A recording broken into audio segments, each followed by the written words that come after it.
one thing I might have to do, Sword. Hmm? Hmm.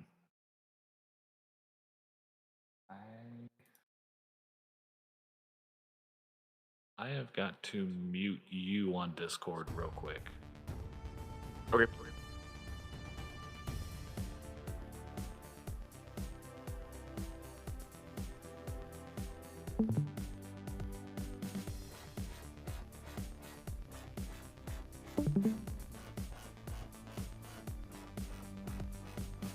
That should work.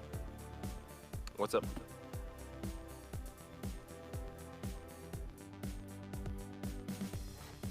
Well, because I'm double hearing your voice through the stream.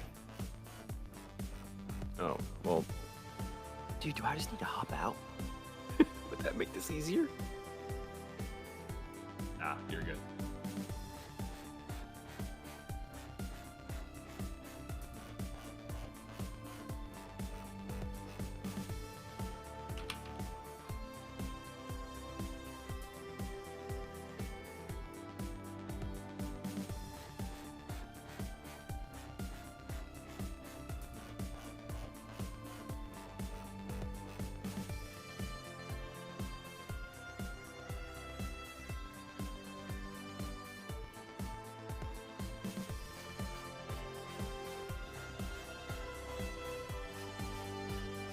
My thing is, how are we gonna know when we're live?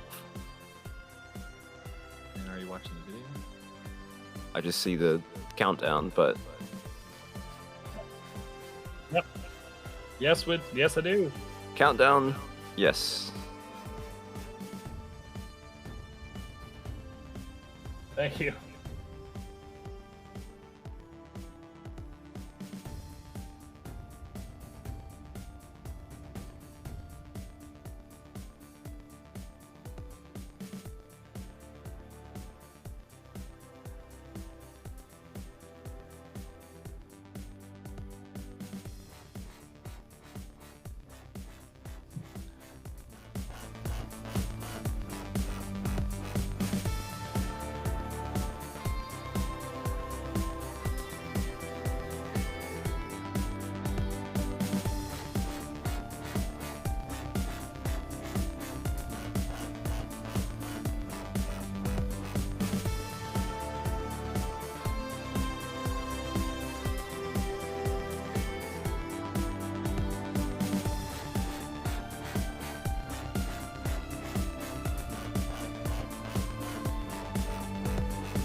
No, we No, have sir. no sound.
All right. How are we doing? This is something very different. Sword, how are you doing, my friend? Sword. I'm doing good, Navo. Ah. So this is something different. It is very It, different. it is something very different and coming all the way live from Milan. Well, I'm in the comfort of my home. That's crazy. I mean, this is a huge opportunity for not only like the virtual dirt bike community, but obviously MX bikes. We're over here in America watching this LAN happen in Italy, which that's just crazy to say out loud.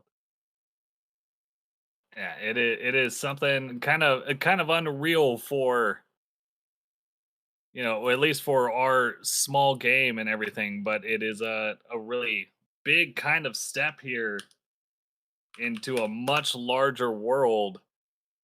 And these guys have a bit of a treat here with just the amount of, I mean, a lot of things right now. They're some of the best riders we have able to go out there, and it's been a long qualifying road this whole time to for them to get there.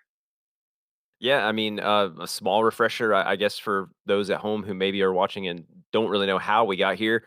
To get to this LAN event live in Italy, there were 4 online qualifiers that were ran, week to week to narrow it down to the 10 fastest guys that you're going to see today, which is, like you said, it's been a long road. Yeah, and just kind of breaking down, it was 4 motocross tracks all the way across, the big motocross tracks of Italy, Sardinia, Majora. It just a long road for them, and coming into now what is a more supercross style track. It's going to be very interesting, and this can really be a lot more anyone's race than just what we've seen from Cam over the course of these past 4 qualifying rounds. Do you think he's got it in him to keep this massive amount of winning he's got going? I think what's crazy, right? Cam has been utterly dominant in these 4 qualifying rounds. Like it's realistically not even been close. And the difference here, it being a more, to your point, supercross style track, I don't know if Cam's gonna have the just raw speed advantage like he has on the motocross tracks, just being able to like let it wide open.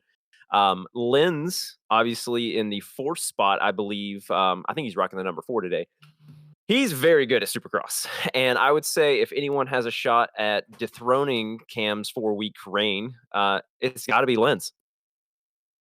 I completely agree with you though, and I don't know much about 2 of our Frenchmen that we have of Dorian Merritt, and now I cannot currently remember his name right off the top of my head.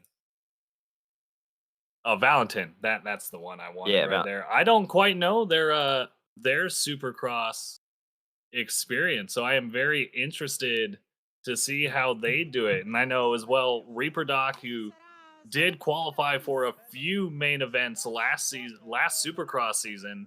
He has definitely been grinding out some amount of Supercross to be here, but it's a hard say for Linz or Cam. it. It really is, and again, what will make this a little different than say what folks are used to seeing IRL or even the North American broadcast that that you normally do is there's only going to be 10 riders out there. Normally it's going to have it's 20 plus riders. So it's going to be interesting to see how that comes into play with the pace that some of the front guys are able to maintain. They normally get into lappers pretty quick, and in this kind of regard, I don't know that that's really going to be a factor. And and from everything at least I've seen from it too, it is a very different kind of Supercross track. It is not something that you would see from your typical Indianapolis's or your Anaheims. It's kind of a bit more built like a Daytona Supercross, just in a smaller Yeah, setting. I was gonna say it reminds me of the SMX rounds that, we had there toward the Mm. end of the year. Not as big though. That's what's kinda maybe the Charlotte track. Charlotte was the smallest of the 3 take that back. Charlotte and, the Los Angeles Coliseum were both quite small compared to the Chicago, but, that's what it reminds me of just as a knee-jerk reaction. Um, so and the other thing is we haven't really seen a full lap on this track. We've seen bits and pieces of the track, so we're going to be having to learn the track in real time with everyone at home. To be honest, Yeah, it's definitely going to be interesting. The little previews I've seen, there are some rhythm sections. There's a nice loamy sand section in it, and if that's your thing as well, there's some freestyle stuff off to the side. yeah, But I it is got word. I think we're getting a small little freestyle intermission at some point. I think maybe between race 1 and 2. So we'll have to wait and see if that actually happens. Which I guess that's kind of a segue. As we understand it, the show today is going to consist of the practice, which I do believe has already happened, qualifying, which might actually be going on right now. And then we're going to have race 1, an intermission, and then race number 2. In an intermission of freestyle. I mean, yeah, you know me. I'm not much of a racer, so I am always down to see some freestyle. Yeah, and we know it. You know, coming from one of the main freestyle boys there, be I mean, interested to see how the pro guys do in their freestyle. I'll tell you this: they are first and foremost racers, but some of the pros have got a little steez, as the kids like to say.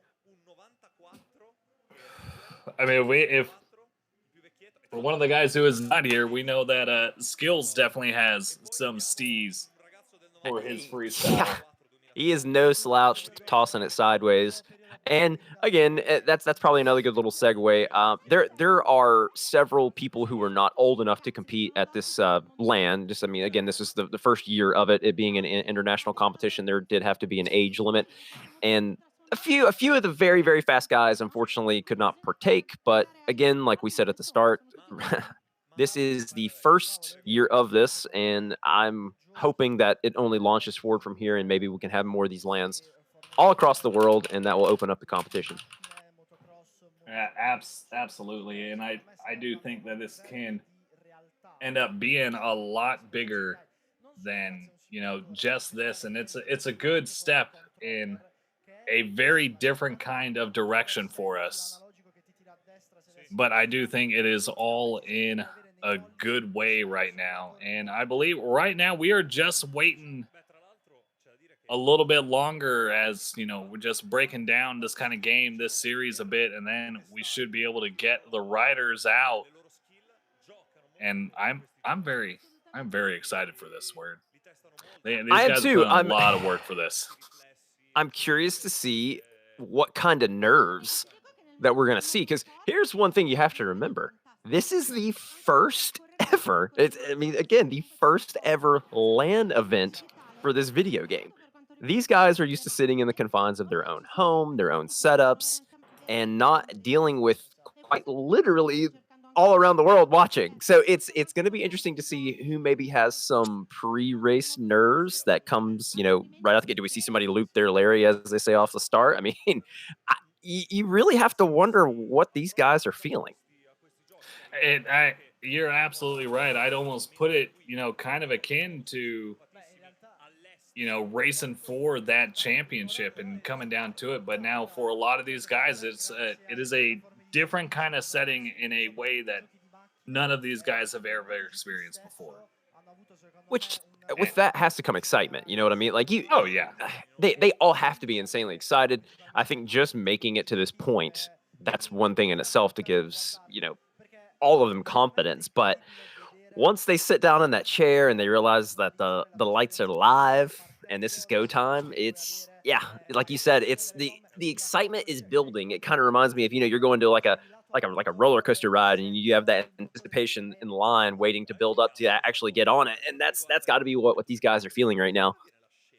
it absolutely has to be. And I mean, honestly, I am very, very happy and proud of these guys for all the work they've done and gotten to do here. And now they're getting to show off, their kind of skill a lot more on a lot bigger stage than what we normally bring to them. Well, and again, we kind of alluded to it earlier. This is a momentous historical occasion for this little niche community. I mean, MX bikes. People call it a small niche community, but like it's a lot bigger than people realize. Like a lot bigger. And this being this first small stepping stone to leap forward the competitive scene, it's really exciting. It really really is. And I'm just hoping that no matter what happens today, we all take away that point of this is only the beginning. Rome wasn't built in a day, and yeah, we just got to go from here, and hopefully we get a nice turnout and just kind of see what happens. Yeah, absolutely. That is what I am really looking forward to. And it looks Oh, like we look, have Mr. got Reaper Doc. Reaper Doc, Mr. Chancey Sharp out there coming all the way. I believe he lives in Virginia right now. Yeah, he's Virginia. somewhat close to me. Yeah. Yeah, and he's one of the bigger YouTube sensations for this game, and he worked extremely hard to get to where he needed to be, and was our last qualifier for this event. And I'm very happy to know that he made it all the way up there. So it looks like they're going to call these guys out in order that they qualified. So of course Reaper got the final spot in the 10 spot there. Now it's got Jamie Longden, and I just realized now. I think Reaper is the lone United States competitor. No. No? Willie is also Willie. Okay, yeah. from the US. Yeah, so this would be Jams. Jams coming out there. Jams on the MXB Mods Black Label team. He pulled a fast one on us. Changed his name. Changed everything. Yeah, it changed everything. Yeah, and we got Victor. There's Victor. The lone German. Victor Lau. Rocking the 8, by the way. The 8 brethren. Yeah, the number 8. So here's something else. This is a bold prediction, I feel like. I think Victor is going to do a lot better than what maybe people who have been watching races think he's going to do today. It would not surprise me in the slightest to see him running top 5, top 3 or early on. Oh, absolutely. And I mean, looking back to the MXB of Nations that we ran last week, he has a good amount of pace. And I'd be very interested to see how he does on this very new Supercross track for him. So we got the first 3 of 10 riders introduced. I think next up is, I'm trying to remember. I'm trying to pull up the list. It would be Aiden is the next one on our list. Yeah, one of our many UK riders.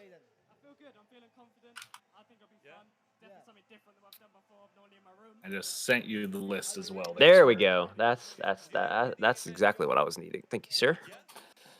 Yeah, so Aiden on the full exact team as our fastest guy in qualifying, Cam. He had a few good results, was a little bit disappointed in some of the rounds, but still managed to qualify 7th. And we have got our one and only other U.S. rider, and that will be Willie coming out of Maine. Way up there in the U.S. Hey, he's way up north. Well, I was going to say, you basically border Canada, so does he, just on the other side of the U.S.? Yeah, he's actually a lot further north. Further north than where I am, at least on the grand scale of things. So, I'm not going to lie. I have not seen Willie ride a lot, so I'm fairly uneducated on his riding style and his finishes this past year. But again, I mean, he qualified 7th or 6th overall, so you got to think he's got some speed and some pace. Oh yeah, Willie is got a good amount of pace on him, and I've seen him for 2 seasons now, I believe, and he is a quick one. And also, I mean, not to backtrack, Aiden was the 2022 450 champion, was he not? For Supercross? I think it was Supercross, right? Yeah, I believe so. I think he was the NA champion. Anyway, but yes, I mean that's another champion out there. And then we got Jake coming in the 5 spot. Yeah, Jake of Phil's racing team. One of the only Phil's racing team. Most of these guys, they're kind of running in a pack, really. The FXR guys, the MXB mods, LMC Kutvek. And then there's just a lone Reaper Doc, Willie the Privateer, and Jake Jr. of Phil's Racing. I loved Willie's intro. Everyone had their teams and everything. And under Willie's name, it just said, no team. He's just the lone wolf. The full Privateer. I don't think it said it for Reaper Doc either. It just gave him his name and his tag. It did. It did. Yeah, you're right.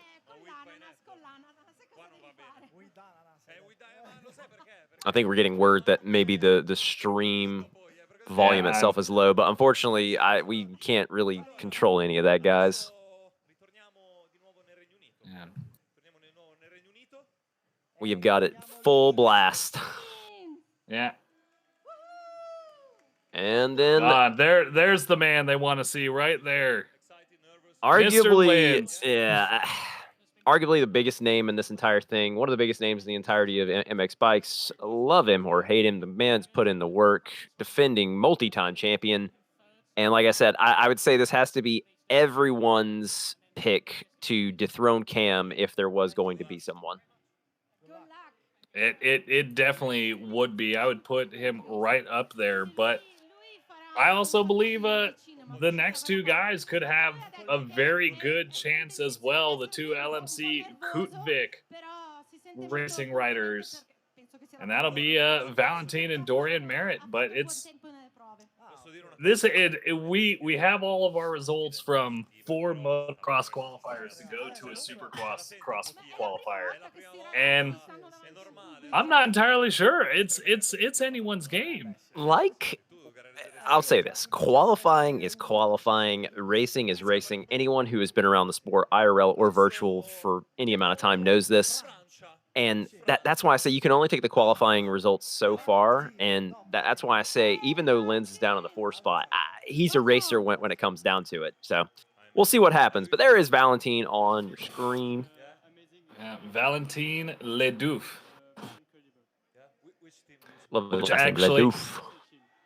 Which actually makes a lot of sense, since I only see Valentine LDF, and that's just his initials at the end there.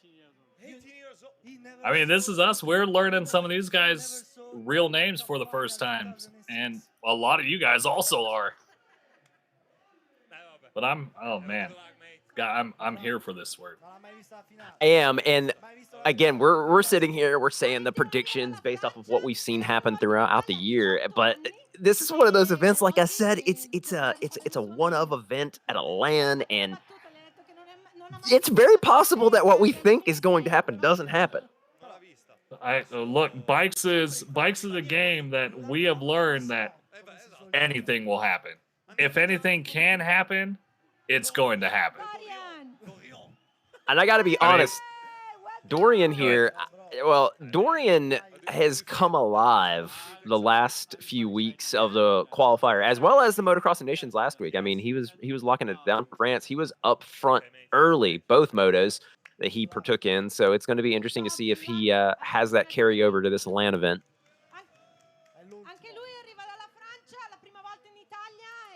Yeah, I'm completely with you there. And then there was one. And the man himself, the most dominant qualifier over the course of the 4 qualifying rounds, who had a massive points lead by the end of it, led it all by 58 points from Yorkshire, England, Cam. He's got to be feeling it. He does. I mean, be feeling it, right? He got all the confidence in the world coming into this thing. Well, I mean, the last qualifier, he won by almost a minute. Just crazy stuff. But again, to go back in time now, though, what happened to Cam the last moto last week of MX and Nations? He got buried. He did not get the start he wanted, and he was down bad. And he absolutely was, and we've seen this a few times that, you know, Cam gets up and really puts on the gas, and it ends up causing him to have more mistakes just because of it. And that comes, I mean, with the nature of motocross, is when you start going and get it really ripping, is it's going to cause you to lose out a little bit more. Well, and But a I lot of these guys are streaky riders, right? Not to cut you off, I'm sorry. Like a lot of these guys are confidence riders. When they feel the flow, they find their flow early, they stick in it. But then if they're having a day where they're not feeling it, they're not getting like into that groove that they need, that they might not perform like you think they're going to perform. yeah, it all becomes the head game. And once you start getting in your head, it can ruin your entire race. You know, that's another thing. A lot of these guys are very cordial. I mean, they're meeting each other for like the first time. I wonder if there was any, light smack talk, anything like that beforehand. It makes you wonder. I a part of me wants to say no, but then a part of me wants to say yes as well. So it's going to be an interesting dynamic. Also, again, like I said, they're not used to literally sitting beside their competition. It's going to be very fun to find out what happens. Yeah, and we are just about ready to get our qualifying session going. So it's just going to be a few minutes here, and we are going to decide who gets their better gate pick. It is 10 riders, all vying for a different kind of glory here in Milan, Italy, for the EICMA Esports MX Championship. I And love this we can too. start it right. Oh, I love it too. We'll start it right now. Who do you got your money on for a top qualifier? I mean, the obvious choice we literally just talked about in Cam, but you know, uh, I'm very interested to see what lines they take. I'm interested to see because, again, for the uninitiated bikes viewer or player or whatever, a lot of the times for qualifying, a lot of the lines they take are not the race lines. Sometimes they are, sometimes they're not. And since we haven't really seen this track yet, I'm assuming we're going to get to see the qualifying happening live here for the gate pick. So we will get to see kind of what lines the guys are taking to transition to the race lines, maybe. And again, talking about the analytical side of it, Lens is someone who, for the first few laps of qualifying, will simply kind of see what lines are there and might not always go for the fast line to get that fast time in. He's going to be looking for race lines very early on in the qualifying before he starts trying to run the burner. I am very sure of that. Yeah, I'm a put out a very interesting pick here. I think Jake Jr. or Aiden might have their chance here at the top qualifying spot. I completely am on board with that. I really am, and I think that's the other beautiful thing about this. It's This is literally just for gate pick. You know what I'm saying? Like they're already Yeah, here. They're already qualified. Maybe somebody wants a specific gate, like a certain gate that maybe isn't the preferred gate. Because again, you have to take into yeah, consideration this is so different in the way of usually when they're picking their gate, they're trying to pick a gate to avoid the carnage. If you have ever watched MX bikes, everyone knows of the infamous first turn pileups, but there are only 10 people out here. You don't necessarily have to be right beside somebody or try to get beside competition you want. I think if anything, they're just trying to find the best line going down the star straight to get through that first corner clean. I completely agree with you, and I do think and believe, with only 10 riders out here and 10 of some of the best riders that the game has to offer, I do see that this would be one of the cleanest race starts we will ever see at the pro scene. Which I'm all for. And I'm all for it. We had through the qualifying though, it was fairly clean all the way through, but it is something I'm very much looking forward to. And as soon as they get this going, this is going to be even our first full look at this new track. And as far as I'm aware, this is the track that is built in this stadium where they're at, and they're doing the real life races on this track as well. Which is so cool. It's the little stuff like that that makes events so much cooler. And that's the one thing that I've loved throughout the last few years with the Supercross seasons, the outdoor seasons for ARL. Like the tracks are literally built to look just like they do IRL. And I'm not even talking about just the track itself. I'm talking about the surrounding environment. So to see that translate over to this LAN is very cool because again, I'm probably sound like a broken record here, but I'm sure there's somebody out there seeing this world for the first time. Maybe not that many, but even to see that, maybe that leads them to thinking like, you know what, I want to try to do that. I want to go pick that game up. I want to see if I can, get good at it or what have you. But here we are, Nava. We're getting into the qualifying, and we're going to see our first look at the track.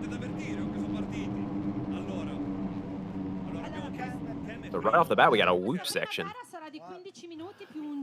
Yeah, and this right here, just looking at it, it is a very textbook Stone Rider Supercross track. And we're looking right now on our number 1 rider with the red plate, our top qualifier, Cam, getting his first few qualifying laps in. Got a little on-off triple section there going into the whoop section. Whoops look pretty big.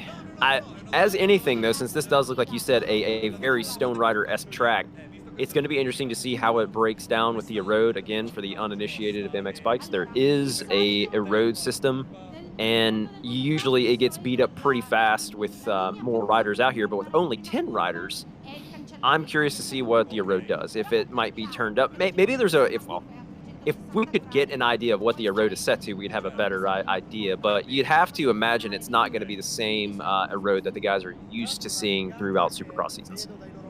Yeah, it very well may just be the normal count that we usually see. I do know that Nico and Stone Rider are both there, really kind of running the game side of this. Ooh. And just like that, Cam with a 50.732 will sit as the top qualifying spot just in his opening few minutes, but Lynn's 2 100ths behind him. I noticed the single into that corner is going to be interesting because the single, if they go way out to that berm, they're going to lose time. So you saw Lynn's single into the corner and try to cut that apex off very, very early.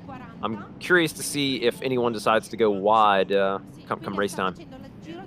Yeah, it is starting to, get a little close there. Aiden sitting 2 tenths behind. Jake Jr. Phil's racing 7 tenths behind. Victor 2 seconds off. Willie coming in 6th in qualifying. Reaper Doc, he's got to pick up some time. 7 seconds down. Valentine in there as well in 8th. And we do not have a time set yet for Dorian Merritt and Jams. Yeah, see Jams doing the same thing. Or not Jams, that is Dorian cutting the apex of that corner. Yeah, this is really their last time to get in there and do what they can and find their lines, just as you were saying, Sword, to see what their fastest areas are. And it's gonna have to be trying out those different lines too, depending on how eroded this track gets. They're gonna have to figure out their optional lines and go through it. So far, it looks like the big thing that could separate people is the main rhythm right before the finish line. I see a couple ways to go through that. All the rest of it seems pretty standard. This sand section looks like they can uncork it a little bit, see them sitting and standing going into those pockets. But yeah, right off the bat, I don't see too many places. You see, like, that's a big sweeper. They almost do a complete 180. But this is they're going to step on, no, I'm sorry, yeah. So there's a line where they'll step onto that, what you just saw there, that tabletop. And then that time, I think that was Aiden who tripled in. Like I said, I think that's going to be the section of the track where you see people make or lose time. I completely agree with you. And that comes with rhythm sections as just a general throughout all of Supercross that we know is there are going to be guys that try for bigger lines that are going to gain more time, but they do come at a risk. Well, and again, this is another little wrinkle that throws it into it is sometimes the big lines do not become available immediately. They come available once the road starts to set in, but yet again, only 10 riders means a road's not going to set in as fast, which means big lines might not come into play until later in. So look at this. Woo! It's a big line in. That was probably the biggest one I've seen so far. See people casing, trying the big line. That was Victor, I believe. Yeah, and look at this. Dorian Merritt now setting the fastest qualifying time at the moment. And Linz is going to take that beats him right away by half a second. Almost a 49 flat. He's going to be a 49.3. Dorian Merritt of LMC Kutvik Racing will be half a second behind him. Victor's going to move into third. Aiden in fourth. Reaper Doc in fifth. Willie Cam dropping down to 7. Jake Jr., Jams, and Valentin. So this is a very interesting kind of short Supercross track. It very much is, and like I said, I honestly think this line. See, look, everybody's going for that big line now. They've already found it, and that's the other thing. At this level of the game, it does not take people long to figure out what everyone else is going to be doing.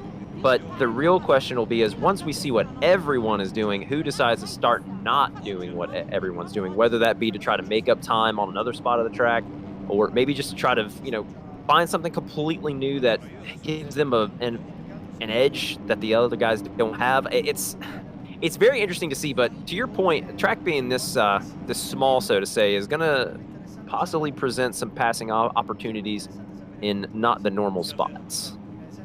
Yeah, and there's one thing you can't keep out of your mind. All these guys are riding the same bikes. Mm-hmm. They're all riding the TM, the Italian Stallion itself, a bike that these guys are used to for the motocross with all the qualifying.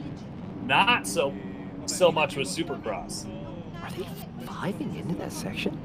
Am I crazy? It's definitely a quad, but I was just that may be a 5. I gotta see that again. Yeah, I'm gonna have to get another look at it. But yeah, that whole point of the TM is a very different bike than what a lot of these guys ride. I know a lot of these guys, they kind of, especially for the 450s, the Yamaha, the KTM is coming up a bit more. Even the Husqvarna has been kind of more of the bike of choice moving into our Supercross series back in, or coming up in January. So these guys are trying to still fine-tune their setups when they go back into the pits before taking another lap. And Cam, it's a quad, and it's a quad. He's quadding the triple table, and then he's tripling out. So they're essentially going quad, triple there. Yeah. Cam takes over that top spot once again, a 48.2. And Victor just sitting right on that cusp there, a half a second behind. So Cam still finding a whole nother gear in this type of pace.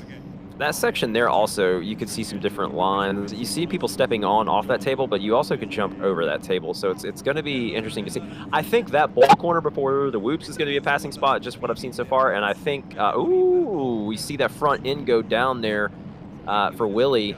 The sand sections can be tricky on the entry if you come in too hot because you're going to wash the front end like that. But I think this bowl corner before the whoops is going to be a spot if somebody gets a good run through that little mini rhythm before the main rhythm. But yeah, honestly, that might be the spot.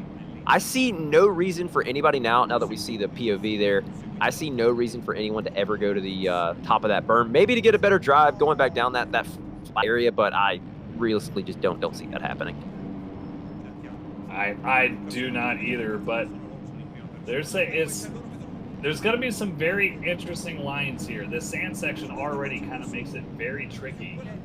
I think it's because it just doesn't end. It just keeps circling around, and you're pinning the gas off the gas, pinning the gas off the gas. It's going to be really easy to make mistakes toward the end of that, I think.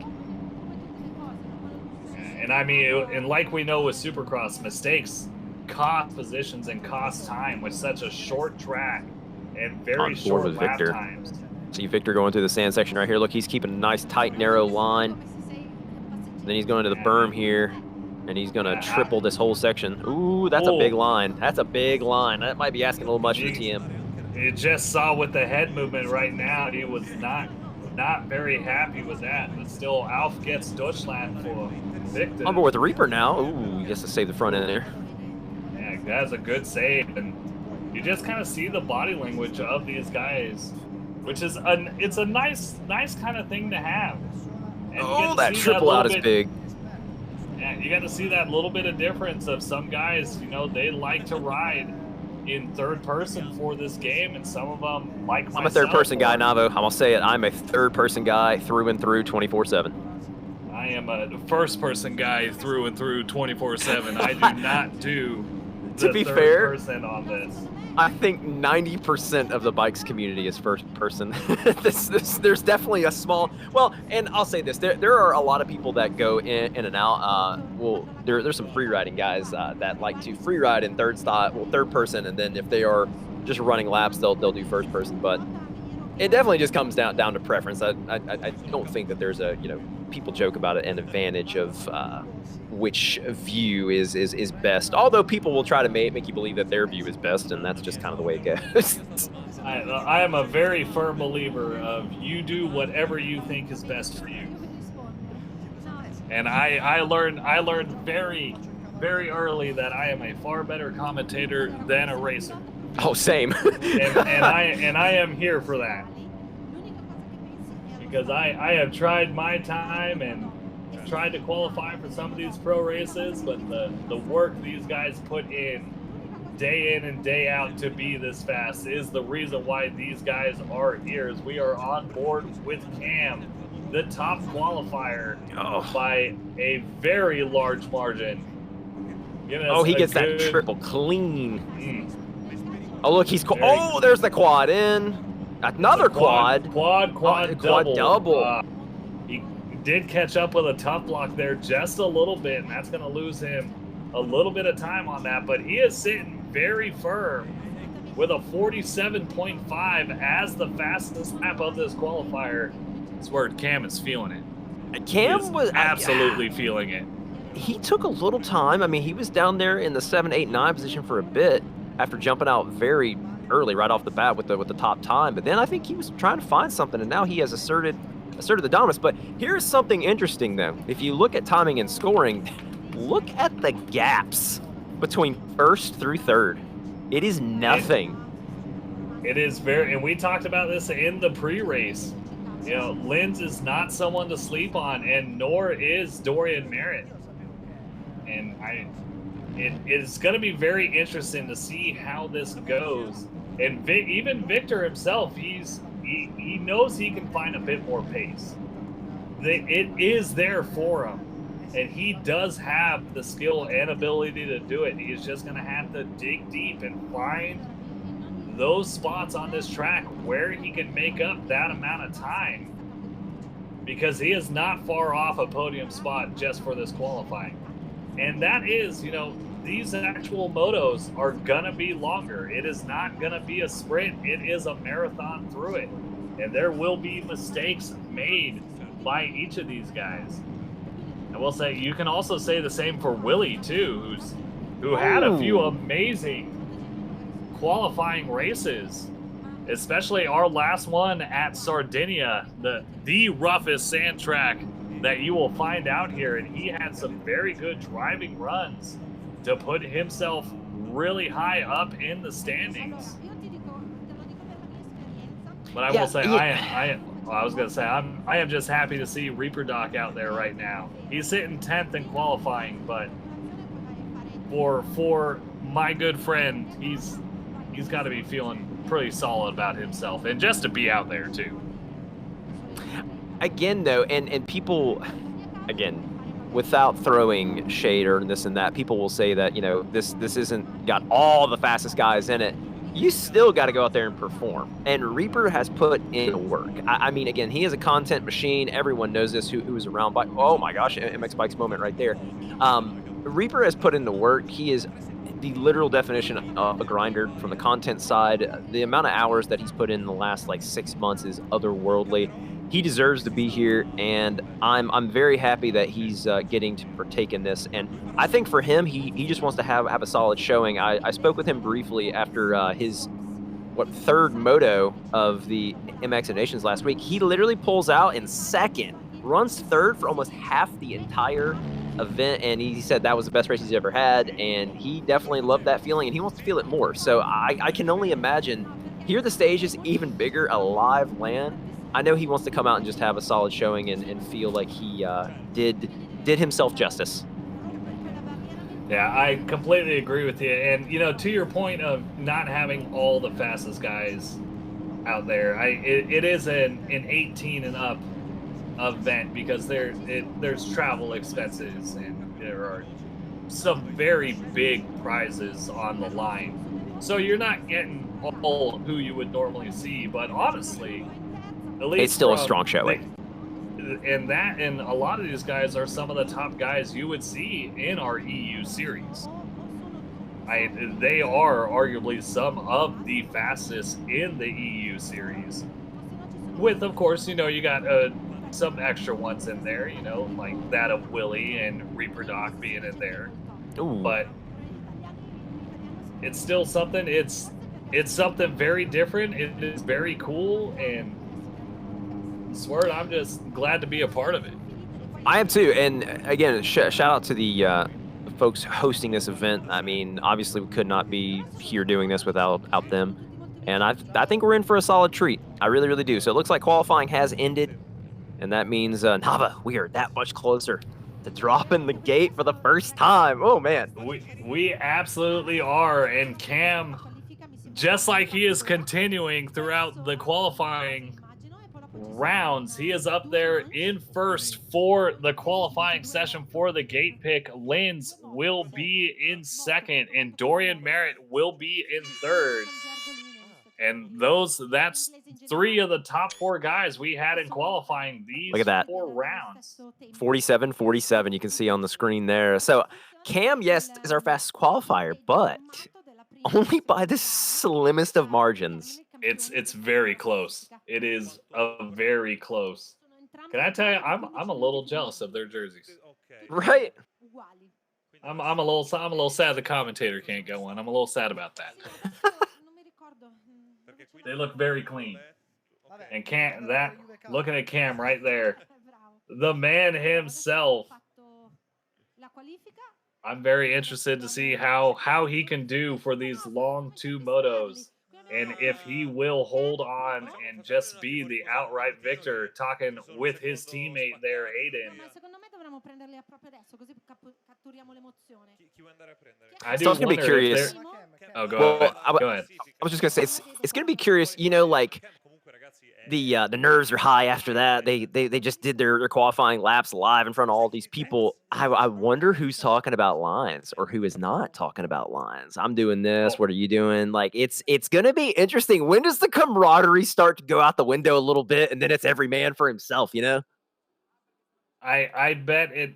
I bet there might be some team orders in play, especially for you got a few amount of guys who are actual teammates out there, and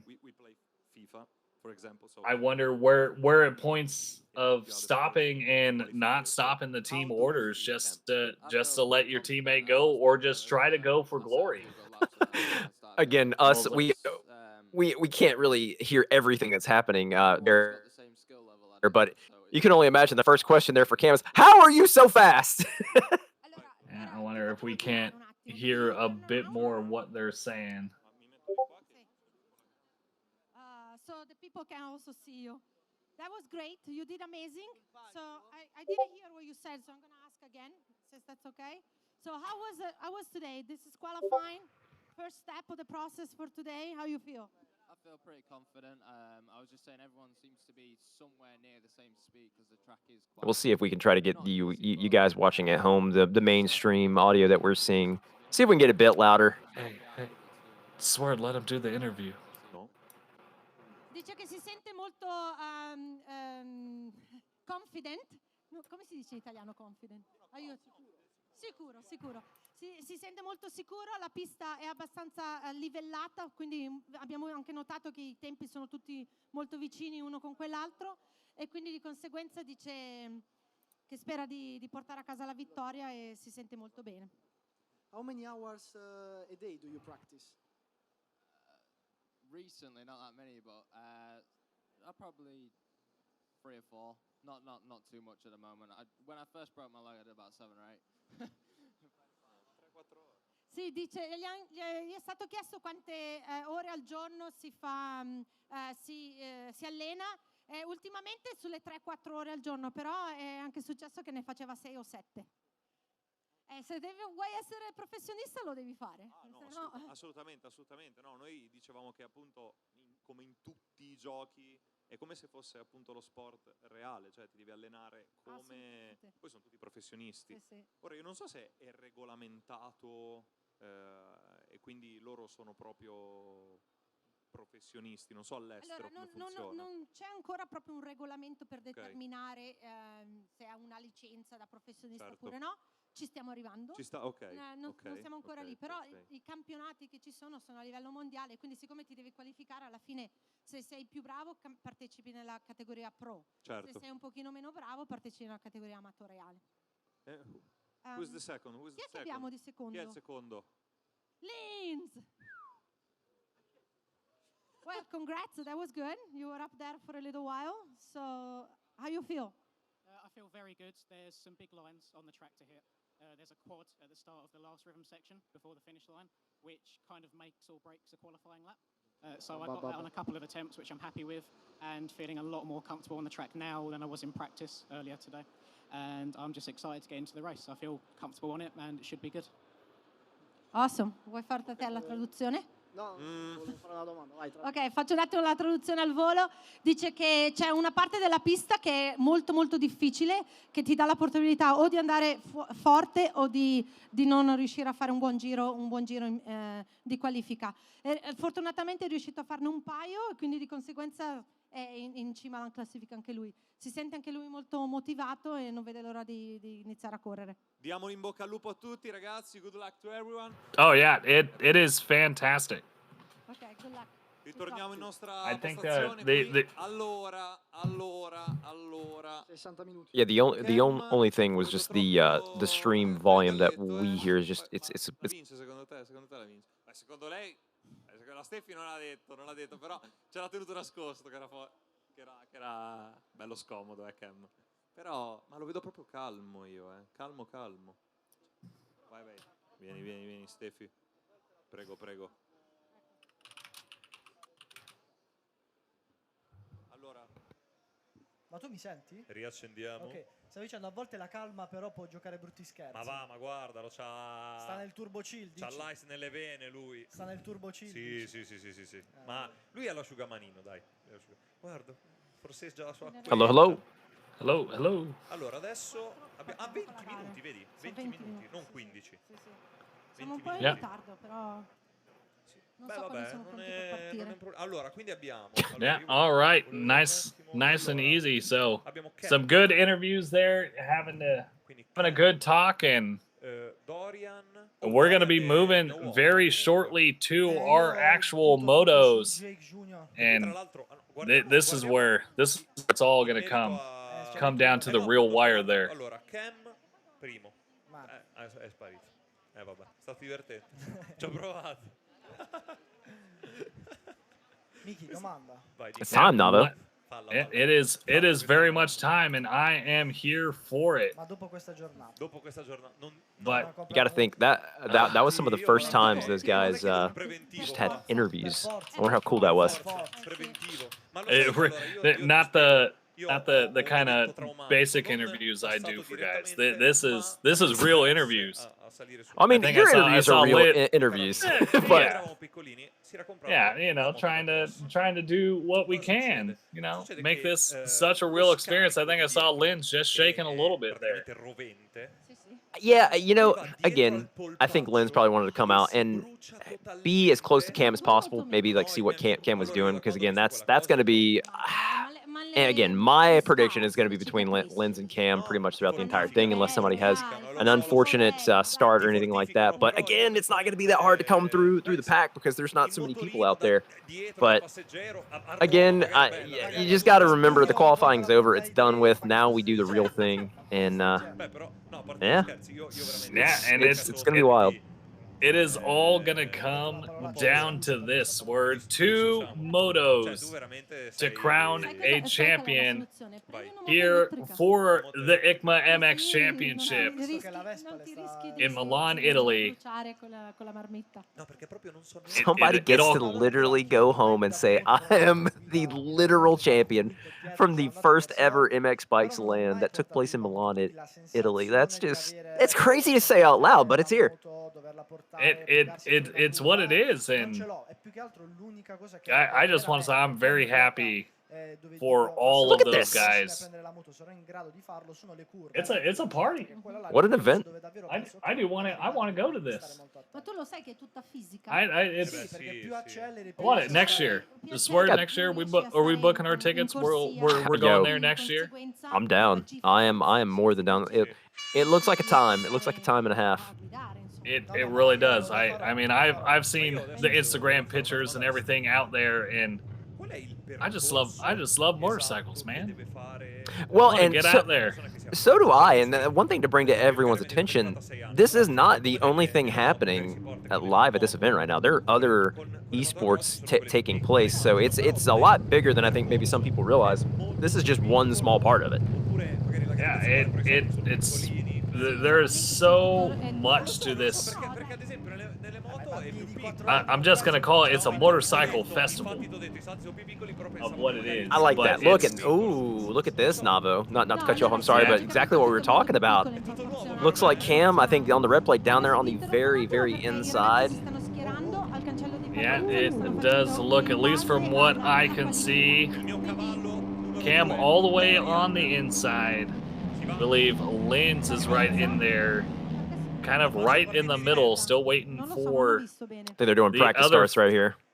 Love a good practice start. Yeah, just getting their starts dialed. Yeah, it's what you gotta do. Well, you have to think in a way, you know how we said that this would probably be the cleanest start in MX Bikes history. This is also one of those things, if you're Cam and you can pull the whole shot, I mean, you could check out early. You could have this done in the bag early. So you got to think that's what he's thinking about.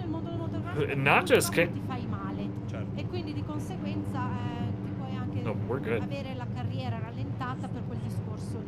Però il mondo degli e-sport accorcia queste distanze, perché se tu riesci già ad andare bene in un contesto digitale, no, riesci a arrivare a farti conoscere. Ti ricordi prima che parlavamo del discorso del content creator? Molto prima. Quindi perché logicamente se sei piccolino, sei un ragazzino, una ragazzina. Yeah, so it was looking like that was going to be the start, but we did have guys not quite able to get on the gate. So we will be dropping this Moto 1 gate here very soon. We're going to look at all of our competitors out here, even Victor and Reaper Doc, you know, just going over a little bit of things. This is that time to look at that shot. Wow, what a shot! Yeah. That's amazing. These guys right here are all just setting up.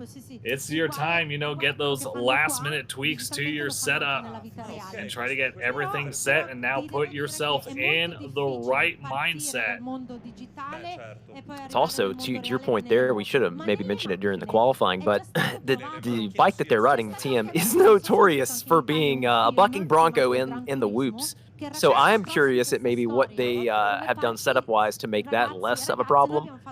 And in doing so, did that maybe mess them up in other spots of the track? You know what I'm saying? Like, you're setting it up mainly not to be so, you know, loosey-goosey in the whoops. Does that affect your sand section? It's one of those things that, you know, you just got to think about. It's that fine line, and I think it was Ricky Carmichael was saying in the last Supercross season that when you put sand onto a track, especially a Supercross track, it changes how your entire bike has to go, and it's about finding that good fine line for you to be able to make those transitions in those rhythm sections and still hold that good amount of pace through a rough sand section. So it's all about finding that real fine line, Swerve. Yeah, and I honestly, the more that I've had time to kind of process it, and then when we saw the onboard cams of them going through the sand section, it is deceptively tight. And again, once the road starts to break into the track, I'm curious if we're going to see some front ends go. Them trying to push too hard in that sand section. Oh, Aiden is looking focused right now. Absolutely locked in. No, va bene, per me sono tutti You can bravissimi, definitely perché tell per some, essere these arrivati boys qua, are they are feeling it. esattamente. Cam as well, look at him. Però possiamo anche ricordare cosa vincono He's questi about ready to go. perché I'm ready to questi go. ragazzi hanno dei premi fantastici. Yeah, Are you ready? I'm ready, man. I'm itching. You know what I'm saying? Like I just want to get on the gate. Let's get on the gate. I just want that gate. So the gate drop is what we need. So for those It's the watching good at stuff. home, you know, and I guess for us too, who are we taking for hole shots? Ooh. Oh, the gate's down. Oh, we are completely underway, and Cam will grab that hole shot. It is just what he needed. The perfect start for him, and it is now his time to run away with it. But he does have Lens right behind him and Dorian Merritt as well. Cam. And Cam overjumped the triple. Loses out a bit of time, so Lens out front early. Another rider out of the UK getting that good start and getting the lead. Here's Victor. We called it, Navo. Victor out front early here in the third spot. He's going to step on, step off. He has a little bit of a clip. This is that main section. You see, if you don't get that big line in, you're going to have to triple your way through the entire thing. Wow. That's exactly what Cam did. Cam does it very clean, though, as he is really looking to get his countryman Lens. This is the more interesting battle that we all kind of knew was going to be coming between the two riders out of the UK. Cam with a crazy run through the whoops. Yeah, this is going to be all based on raw pace here, Sword, between these two. I think you might see a bit of a Tomac Sexton, Lawrence Sexton-esque battle here with these two already going to be gapping the field by 4 seconds, Navo, and we are only a minute and a half into this. Yeah, it is. This track is a whole different kind of beast. Oh, Lens in flow state. Oh, look, he looks over at Cam. Cam's down the inside to Lens. Cam makes the pass. Oh, and Lens went down. Oh, no. He's going to sacrifice the position. Yeah, it looked like he tried to square up that corner a bit and ended up losing that front end to try to get that better drive, and now he has got to deal with the rider from Germany, that of Victor. Lens with a crazy run through the whoops. He's going to blow by Victor on the outside going into the sand section. Does Victor hold it tight inside? Oh, Lens! He has to save it. What a save. Yeah, what a save from him, almost losing. Look at the low line, Navo. I honestly just realized that the low line in the sand section is so much faster. But it looked like it did get a little bit rougher as you go through it. Lens is down. Having problems. More problems for Lens. And he's going to lose even more spots. Jake Jr. of Phil's Racing is going to go through. Dorian Merritt of LMC Kupik is going to go through. And that's going to put him behind a bit. This is not what Lens wanted or needed. He is already down 11.1 seconds on Cam. Cam already put 5 seconds out on Victor. And Cam doing what he's done the entirety of this, Navo, and doesn't look like anything's going to change anytime soon. So now our eyes have to shift to second, third, and fourth. You can see. Oh, Dorian Merritt makes a great inside pass in that sand section on Lens, and Lens is going to try to fight back for it, going for that double single route, and he will make that stick. Oh, Lens is having a time. He is not having a good time in that rhythm section, as he's going to lose out even more places. Reaper Talk and Willie are now out here fighting with Lens. Lens with a block pass there on Aiden, it looked like. It's gonna get oh! Big crash. That is not what you want to see. And now look at this. Victor is going to have to claw, and that's not Victor, that is Dorian. Dorian had to clog his way through the whoops. And now Dorian battling with Aiden a little bit more as we look at Reaper Doc now.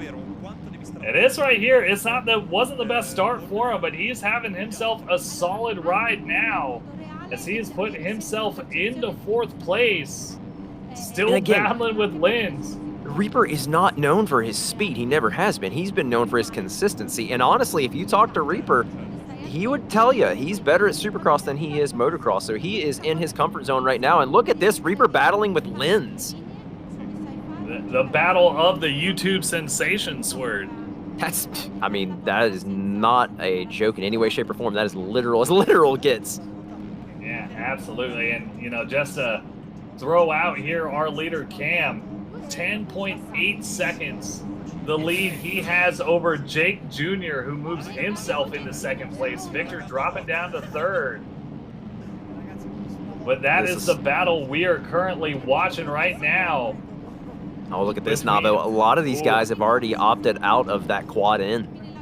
And you see, that's the other thing. You can sit here and pull out the big lines all you want in qualifying, but then when racing starts, this is not a game or a esport that you can make mistakes in and expect to perform well. And the moment people start seeing other people crash on big lines, you tighten up a little bit. And you see Linz going for the single, the double single. You're seeing people go through the triple in instead of the quad in for the main line. So I wonder if Cam is still just uncorking the big lines out front because he has nobody around him. He just needs to run his own race right now as we are looking at Victor's point of view, and he is very much feeling it right now. We got to step on, step off. Oh, the off is just not there. But it is. Oh, we have another rider down. That looked Willie's like down. That was Aiden and Willie were down in there. Or that might have been Aiden and Doc, actually. Actually, I think it was. Now on the first-person cam with Linz, see his POV. Getting a step on, step off. He's going to try to triple out here. Gets it very nice and clean, which will give him a very good run through the whoops because of that. I will say, you know, the third, or this kind of third-person camera doesn't really give you that kind of sense of speed that these guys have. And when you saw Linz's perspective, you really just saw how quick he is booking it. They are trying moving. to get himself back into the podium spot. But right now, no one is catching Cam with that 14-second lead he has. It would take a monumental implosion for Cam to throw this race one at this point. I think if you're Cam, that kind of lead, you know he sees it, he's packing it in, and that should pretty much do it for him on race one. But the thing is, based off the points, doing 2 motos, all these guys between 2nd, 3rd, and 4th, 5th, they're still racing for a lot.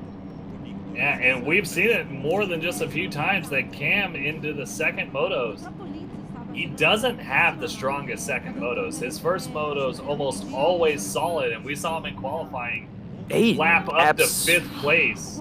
Aiden absolutely just munched through that section. Gap. Yeah, it's moving. Let's see the main rhythm line here and what they see. Now, I think that's going to be the main line. They're basically just tripling the whole way through it. But we did see, I think it was Victor or Cam just a minute ago we were on board. They got that quad in clean. You get that quad in clean, the rest of the quad double of that line just comes to you naturally. Yeah, and that is such a fast line, but if you don't hit it, it's going to ruin your entire section. So it's going to kind of turn to be that more last resort type of line. To use it how you can, and if you absolutely need to, if not, just try to keep it as clean as possible right now. We are still looking at Victor, who's fallen once again behind Jake Jr. I mean, but what a ride for these two guys. And Victor going for the quad. Look at that. Look how much time he pulls up. Oh, right there. Now just sitting right up on his back wheel.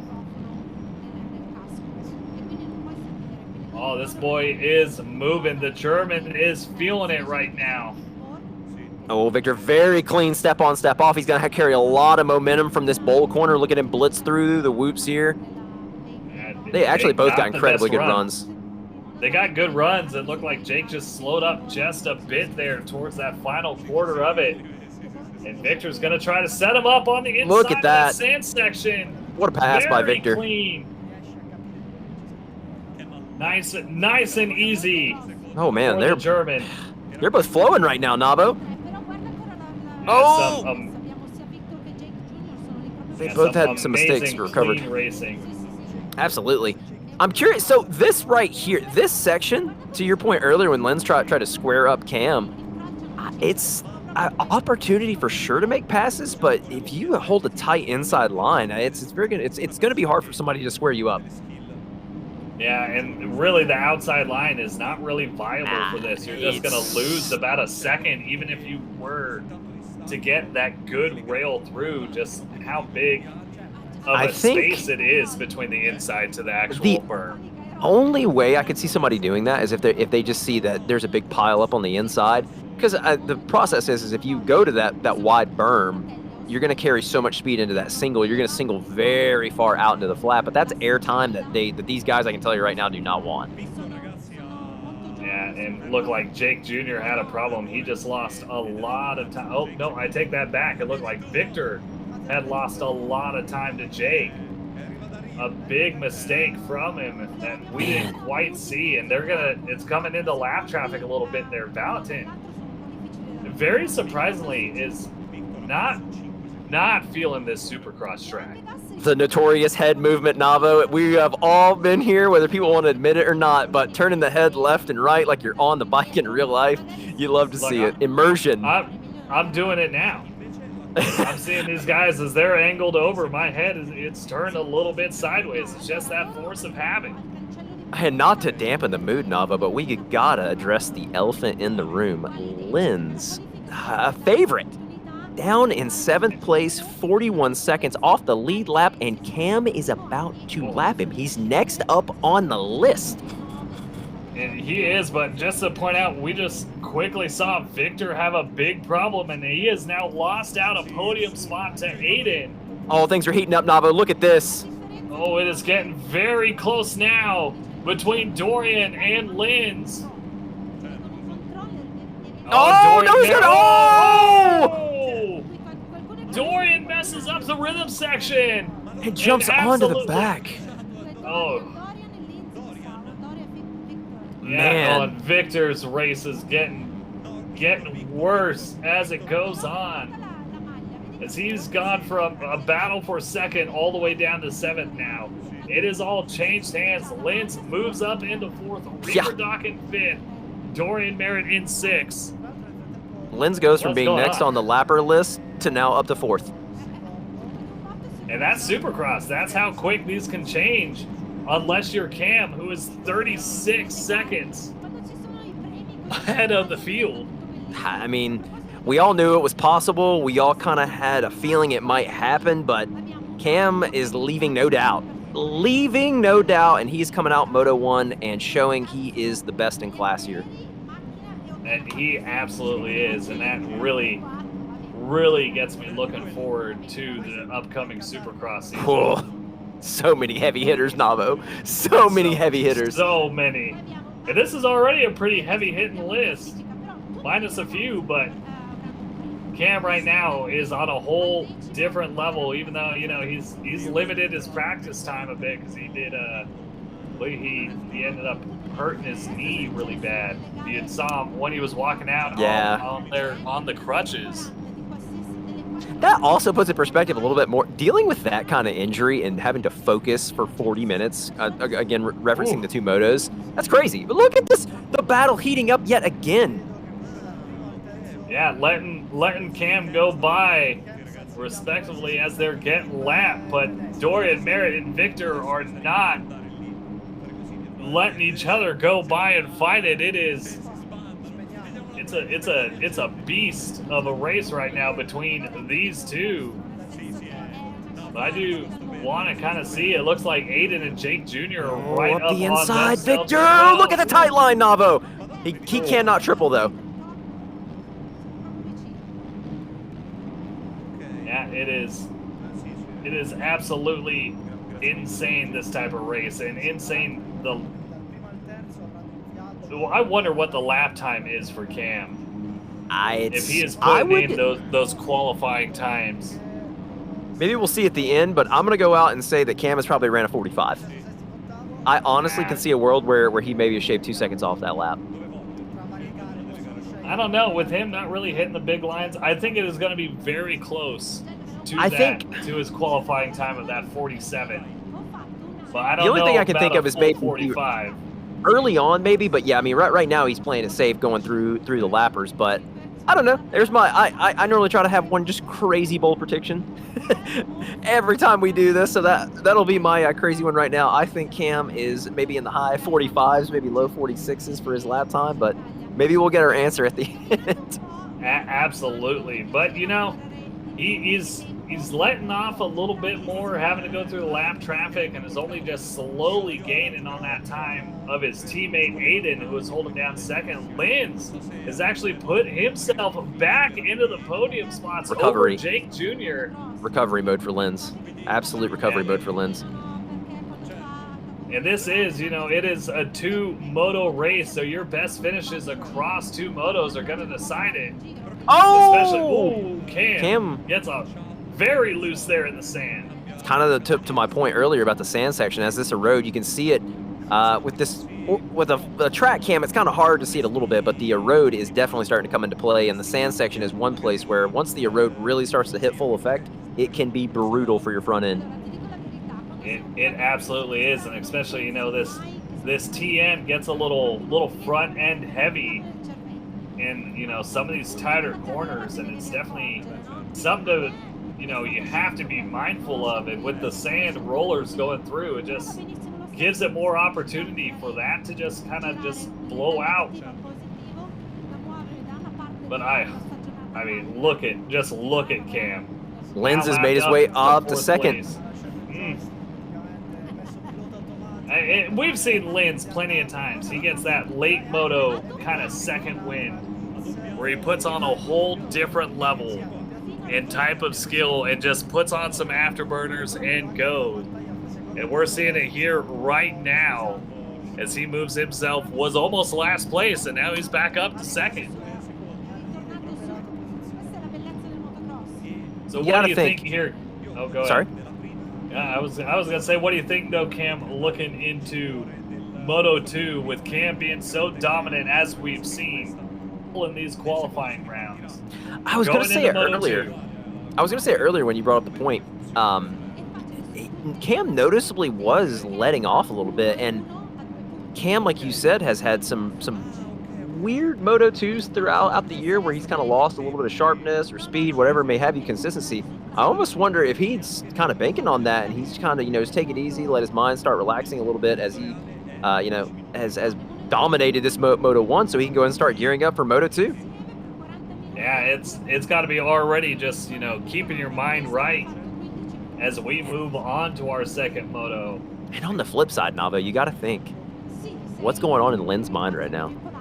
I mean, he's had a pretty disastrous moto number 1. I mean, he fell as far back as 7th, I believe, but has worked hard and found his way in the second spot, which is quite literally as good as he could have hoped for going into this Moto 2. But, you know, the frustration has to be there.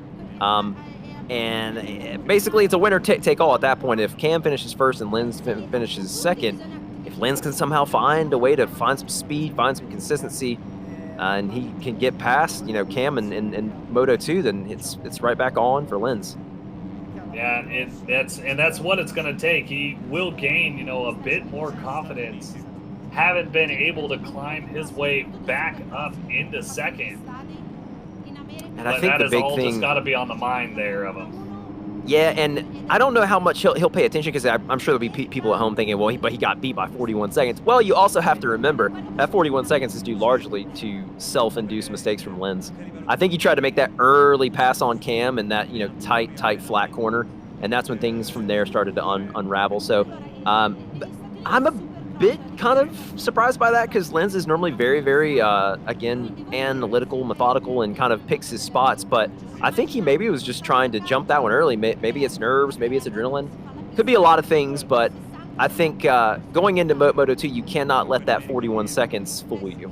It's definitely going to be closer than that if Linz can stay off the ground. And I mean, to your point about Linz, I mean, he is a very, very big veteran of the game, and you know, he does have that analytical and strategic side, and it might have been that kind of thought, is if I can get past Cam now and just hold him up to let other riders come in and cause problems for him. It very well could have worked out in his favor. It was just unfortunate at that time that the strategy didn't quite pay off, and he is going to have to now look to what goes to Moto number 2. And if he can pull out the win, get second, that would still give him the overall victory with that 2-1 finish. Absolutely. And he is definitely capable. What in the world?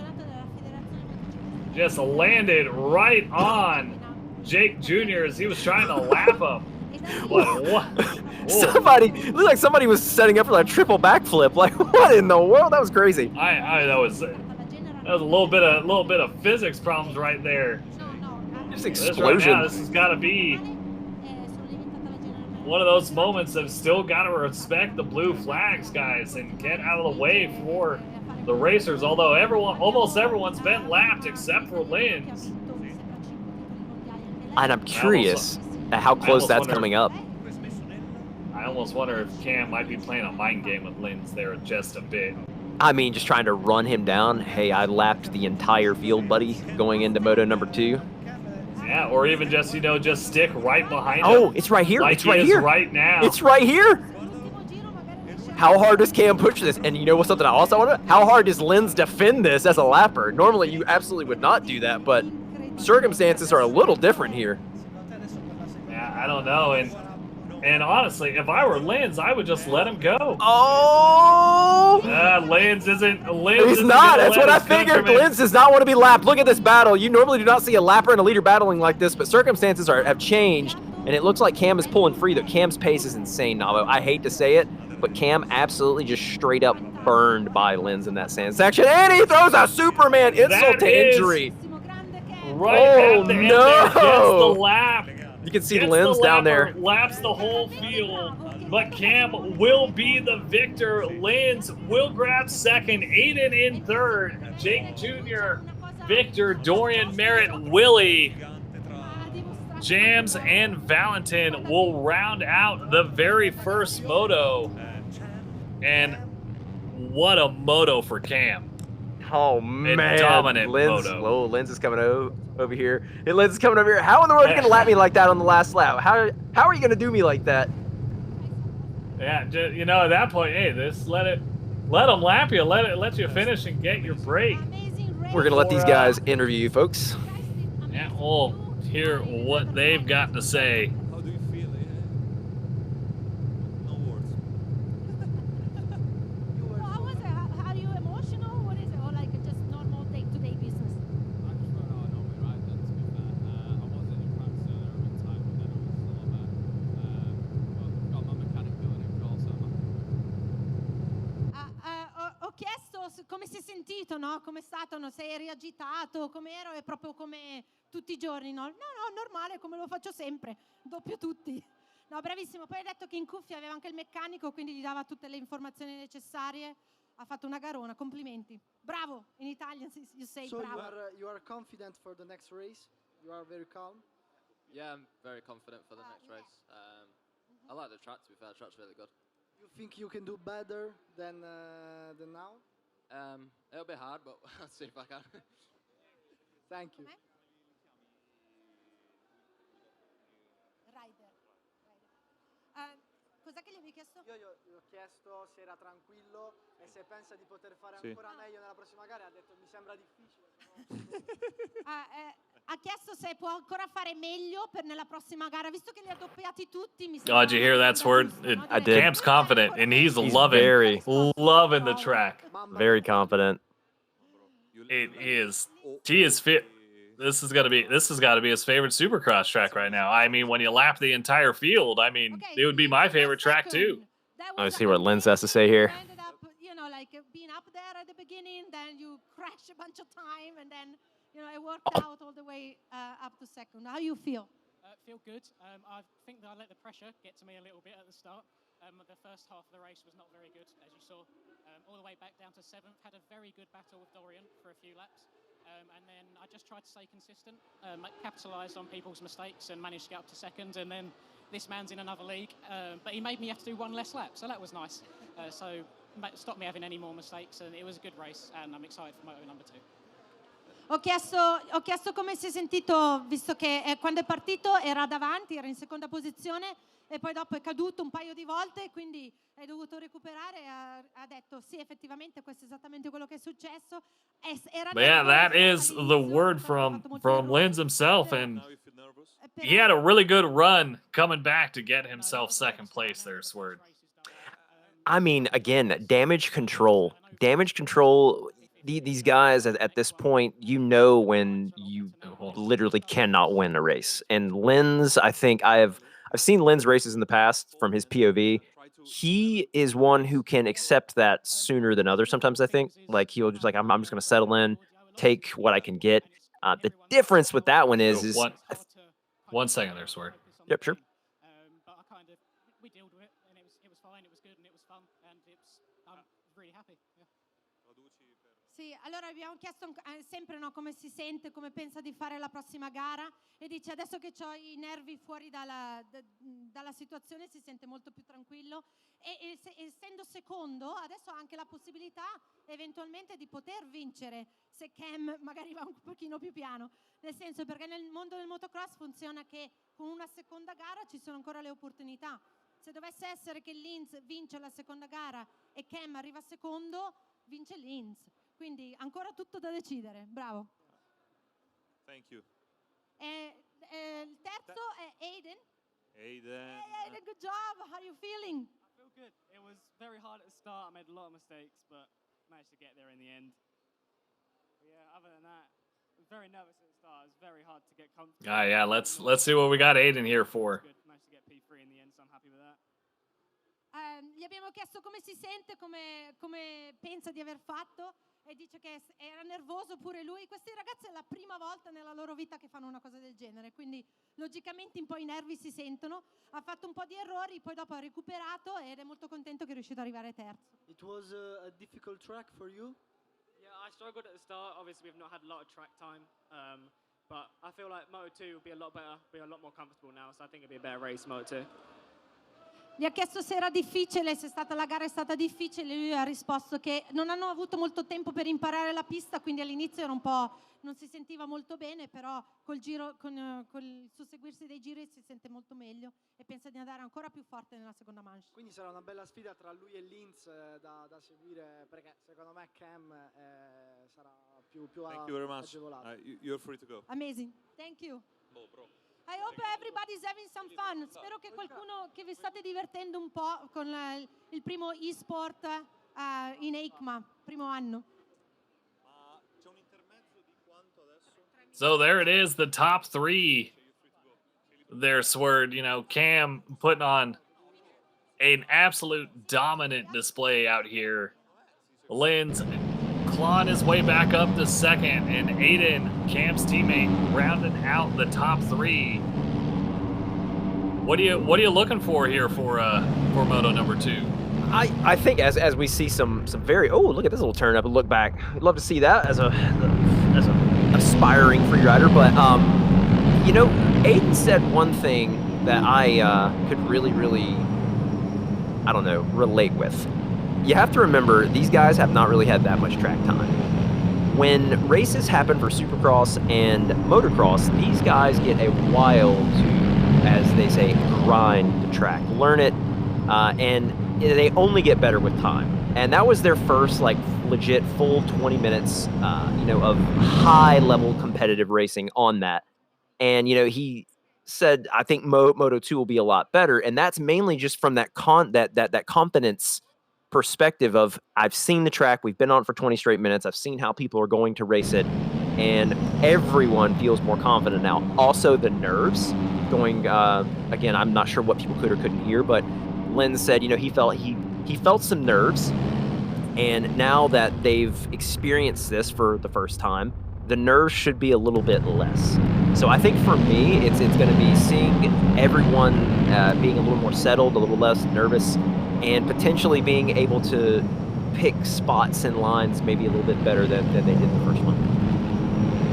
Absolutely, and just to your point there, the more track time these guys get, it's only going to be the more faster that they're going to become, and confidence is such a big thing about this. And as they grow and get more of a feel of a track, it is only going to get them better. But Cam is already as confident as he can be, both for the race and on track. I think Cam at this point, he just has to know, I have to beat Lens. That's it. I have to beat Lens. And I don't see a world where he is worried about that going into the second moto. It all is going to come down to the start. To be honest, I see a lot of the first moto happening in the second moto. I think you might see Cam and Lens both out front early. They both are very, very good starters, usually, so to say. So we could potentially see a wire-to-wire battle between Cam and Lens, Navo.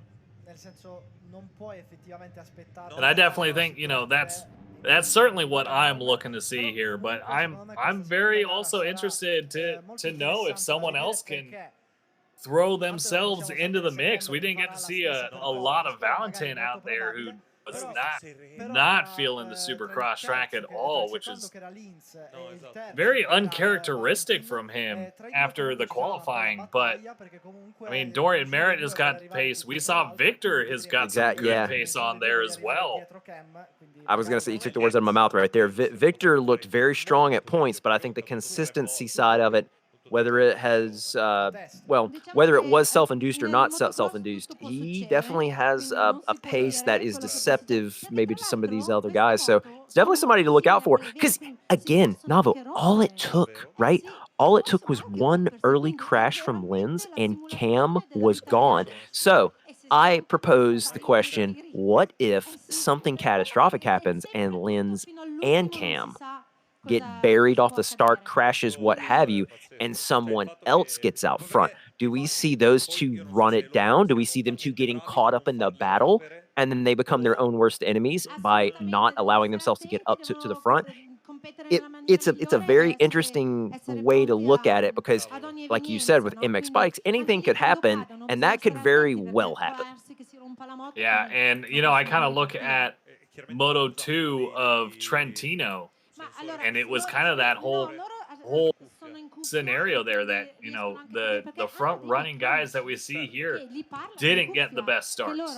And it was Jake Jr. who actually was leading for a good long point of that moto until, Cam and Lens finally caught up to him. But already then it was towards the end of the moto itself, and it just caused some absolute pandemonium and chaos with the front spots constantly swapping.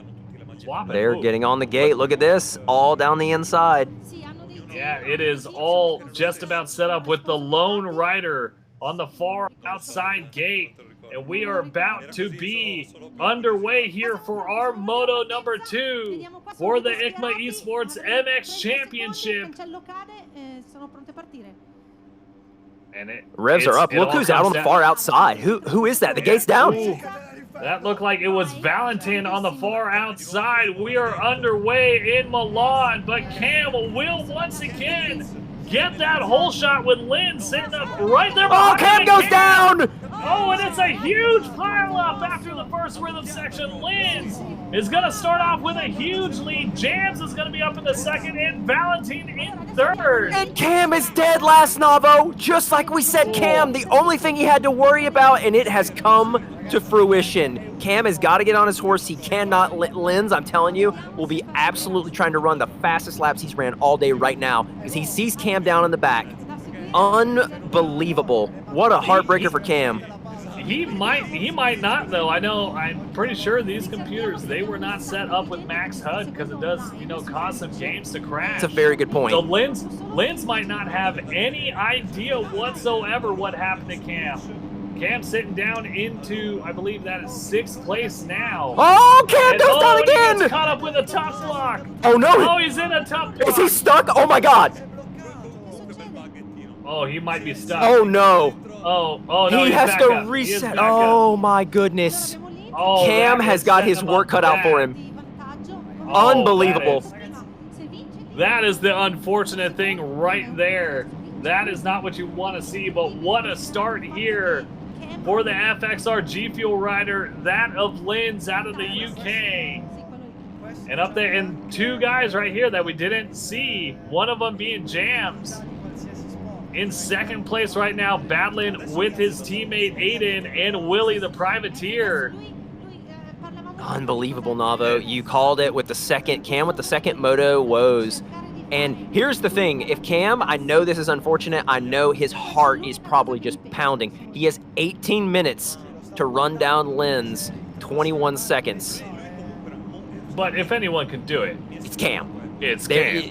100%, but he has got to keep his head on a swivel. He has got to get his mind right. He has to take a deep breath. And it looks to appear that he's already doing that because he's already found his way past Victor and Dorian. And I would have thought that Dorian and Victor would have been able to hold him up a little bit more. Dorian, who did get second overall in the qualifying rounds, just not able to keep up. I mean, he had the woes of the start, but Cam is flowing on this track like none of these other riders are currently. You know, man, it's crazy.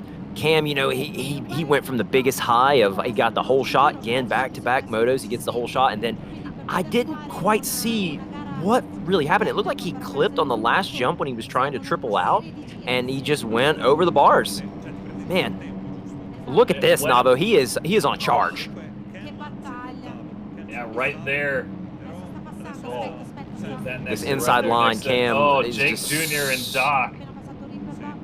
He just blows by him on the inside. Cam has got this inside line down on the sand to a science. And look at this. He's opted to start going for that double single so he can keep that tight line, because the problem is if he wants to get that triple, he cannot hold that tight line coming to the exit of the sand. Yeah, and that's even then, he might opt for the double single. It's still gaining him about half a second to a second just by holding that inside line as tight as he does. But Cam is right now, he's focused up. He's focused up very quick. We are looking at Willie trying to get by Aiden. Look at the line choice here. Ooh. Look at this, the high side. He's going to cut down on the inside. What a move from Willie. What a pass. Solid move from him. Went full outside in the sand. Oh, he's going to jump on top. Oh. That was a risky move. But it works out, and that's what you've got to do sometimes. Willie, another guy who has a lot of pace with the right moments. And now this I wonder a little bit more. As Cam is going to come up to Willie and his teammate Aiden, is Aiden going to let him go? Man, you know, that's a tough scenario to be in, not only as a teammate, but as a friend. I know that you guys are friends, and oh my goodness, the commentator's curse. Oh my God. It's not, he's going to let him go by anyways, as he has a big off in the whoop section. Well, now he doesn't have that horrible decision to make, so maybe that's for the best. It might be, but that had sent him back down just a bit more, which is a shame, because that was a great start for him. It was. Now looking back a little bit more, as Doc is man, having a big off there. Dorian Merritt trying to get by Reaper Doc. But yeah, what a showing for him, though. He's been competitive. Navo, he has been very competitive. In Moto 1, he put up with Linz for almost, I'd say, half a lap, which, I mean, and we're talking about in like crunch time. So that was very good to see from Reaper Doc. Yeah, and you know, just kind of looking back a little bit more, Aiden's still holding down second place now. Willie in third. And Cam is just slowly catching back up to him now. 3 seconds, the gap between Willie and Cam. So it's starting to get a little close here as we see Dorian Merritt and Victor battling a little bit more. Valentin in there as well. That's Dorian Merritt's teammate of LMC Coupe Racing. And that was a very different kind of line choice there from Dorian. It's very different. But there again, like we said, sometimes when this track starts breaking down, you can see a live look here. Look at the claw cam. And he's got the crab claw hold. That's not my type of style, but whatever works for anyone else. I played like this for almost, I would say, a full 2 years until I finally switched to using basically my both pointers and both middle fingers on L2, R2, L1, R1. But I can say for some of these guys, it might look crazy, but it's all about comfort, and it might look like the most uncomfortable thing you've ever seen. But for them, it's comfy, it's safe, it's what they know. And you know, in these sim racing type of games, it's those little milliseconds of even just moving to just hit a shift a little bit quicker is really all it needs to be sometimes. As Cam is gonna just get right by Aiden. That was the team orders right there. 100%. Aiden did not even try to defend the inside and just let him go.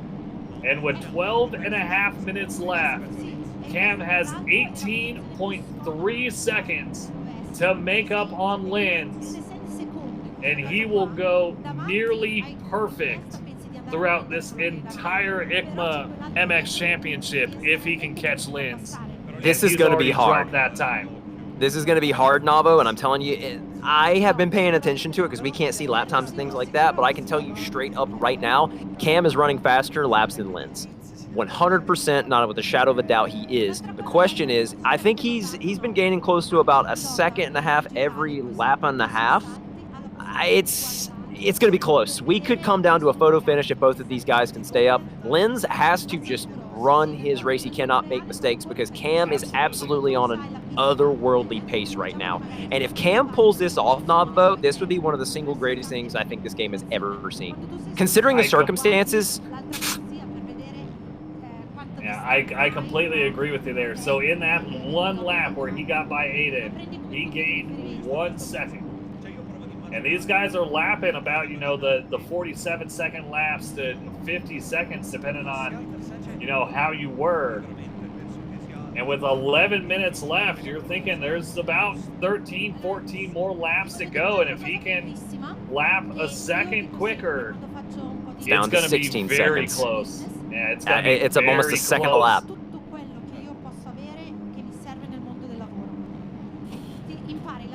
Basic, I mean, basic math. I was gonna say basic math. I don't know that he's got enough time, even if he is gaining a second a lap. It's gonna be, it's gonna be tight, Navo. Oh man, I'm already kind of puckering up for that. Yeah, it is gonna have to be very close between these two, and I think he might be able to catch it, but he's gonna need a bobble or, you know, even a lapper maybe from Lens. Yeah, and they are slowly starting to get into him now. Lens, as we are on board with him right here, he has lapped Valentin and Jam. As he perfectly downsides every single rhythm and jump of that section, like that's about textbook as it gets, folks. I mean, he was also one of your, he was the EU or the NA, I'm sorry, 2250 Supercross champion. Even in this cam, not to cut you off, but just even in this cam real fast, you can see Lens looked so methodical, so smooth. It looks like Cam is running the ragged edge. Even just from this POV, you can tell there's a bit of a difference. Yeah, that little bit of kind of just going, I have got to move. The run through the whoops, though. That's crazy. As perfect as you can Look at this low line. All we need is the skills wheelie through the whoops. It would be perfect. Look at this. Oh, man. Oh, Lens, look, going wide there. Victor being a very good lapper. Folks at home watching, that is 101. And look, Lens immediately responds with the wave. You love to see that kind of camaraderie. So I just want to point this out here because we do not see that outside line being taken at all. And Victor did it as a lapper, but as Victor pulled up on him into the first corner, he was right there. it makes you wonder, and that's the thing, like, it does look so absurdly far out there, but I would The run love you to can get. see yeah, I would love to see somebody, like, fully commit to it and try to use it. The only thing I can think of is you would carry so much speed into that single, you would have to scrub so hard to not go flying in the air back across the start straight. Yeah, it's one of those interesting things there, and you got to be so hot on the brakes as you come into turn 1. Just a little under 8.5 minutes left to go, Navo. Cam has now shaved it down to 10 seconds. Did Lenz have a mistake? A bobble, because right when he crossed timing and scoring, it went down 4 more seconds. Yeah, it went from a 14 to a 10, and it is going to come down to the wire here by about my count. There is about 10 laps left as he drops it down to 9. Another second. Seconds. Oh my goodness. Oh man, that is how close it is gonna be. It is gonna be down to the wire. And now I wonder here if Lenz is just gonna send it. If Cam gets up to him, it is gonna be some very big bar banging events between these two. And you made the point earlier, we have no idea if they have timing and scoring. My money tells me they don't. And I can tell you now, once Lenz, if he feels Cam coming, if he can hear him, if he looks back, I know Lenz is very, very good with the whole quick look back. Does that make you tense up? Does that like the, oh no? Because again, he gets lapped on the last lap of Moto 1. And then, oh, Cam saves it. He cannot afford to go down. Now Cam has reeled him in 9 seconds. Oh man, you know the heart's going to start beating. He's going to get nervous. And this is going to come down to a battle of wits and will. I mean, I'm getting nervous here watching it. I am too. My hands are sweating, and I'm literally just sitting here watching. Yeah, it looked, even with that bobble, it almost set him back to that 10-second mark. Yeah, 9.9 seconds now Cam is behind, so he's almost lost a full second. And he is losing time to try and catch him. As there went Lenz by through the whoops. Cam is just so smooth in that section, though. So smooth.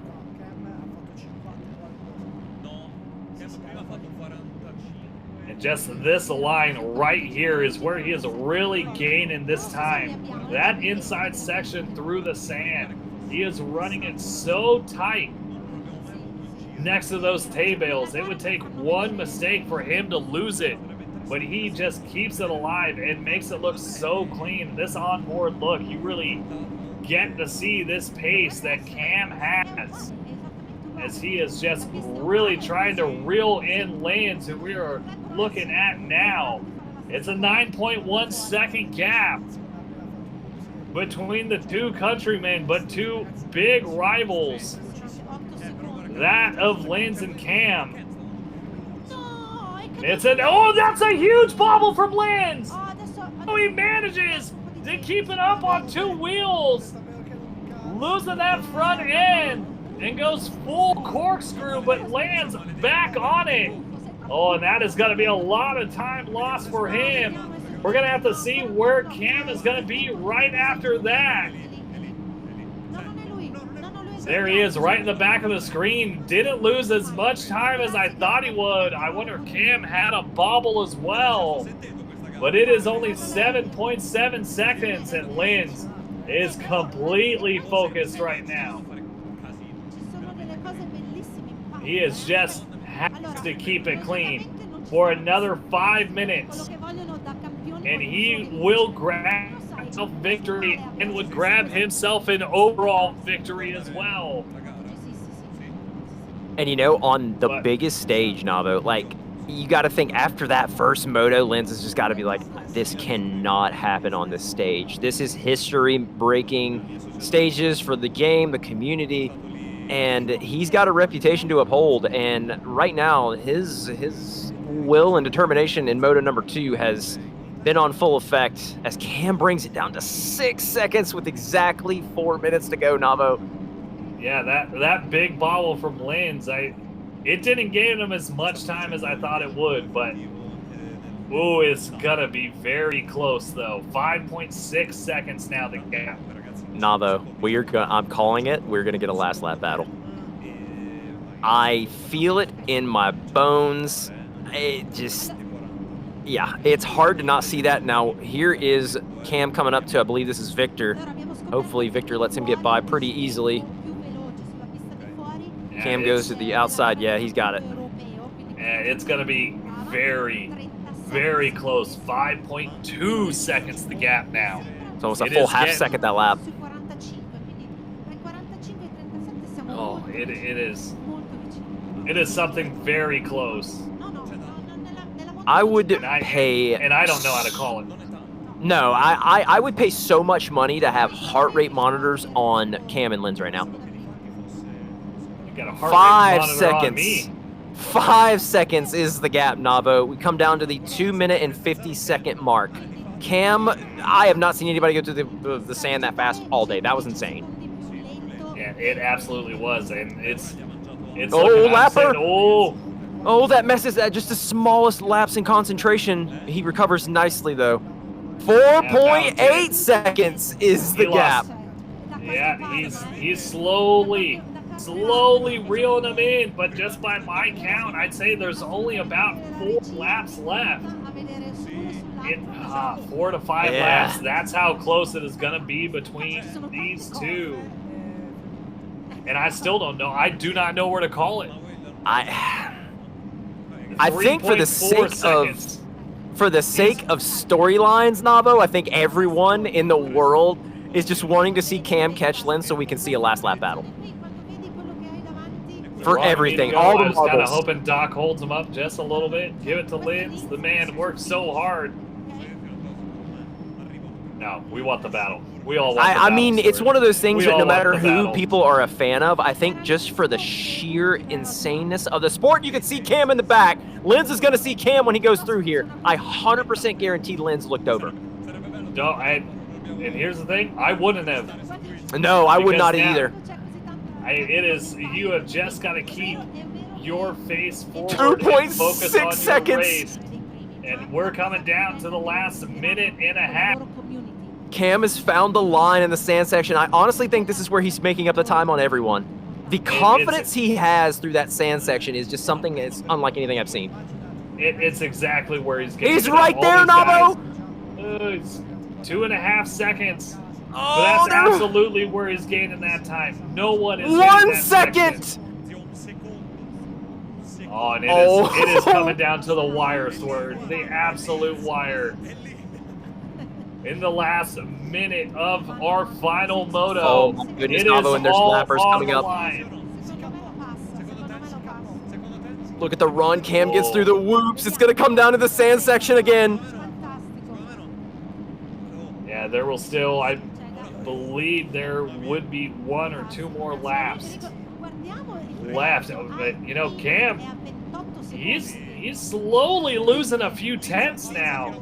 I think Lens knows he's there, and he's going to pick up that pace a little bit more. I was curious if Cam was going to go for the quad, but he's playing it safe, which I think is the smart thing there. Yeah, he has got to play it safe. It's now less than a second. 0.8 seconds. And oh! Oh! Was that Lens going down? Lens. That was Lens down. Oh my goodness, no! Lens loses it on turn 1. Oh my goodness! All on Cam and you could see it in his. I could see it in his eyes. Oh, the sadness for Lens. But it looks like he's not quite done. He's right up. Oh no, I lied. Cam's already gone. Cam's already got a 3 second He's still gap. in view. He's still in view, and the same thing could happen. So now again, the very same thing that just happened to Lens could happen. Happened to Lens could happen to Cam.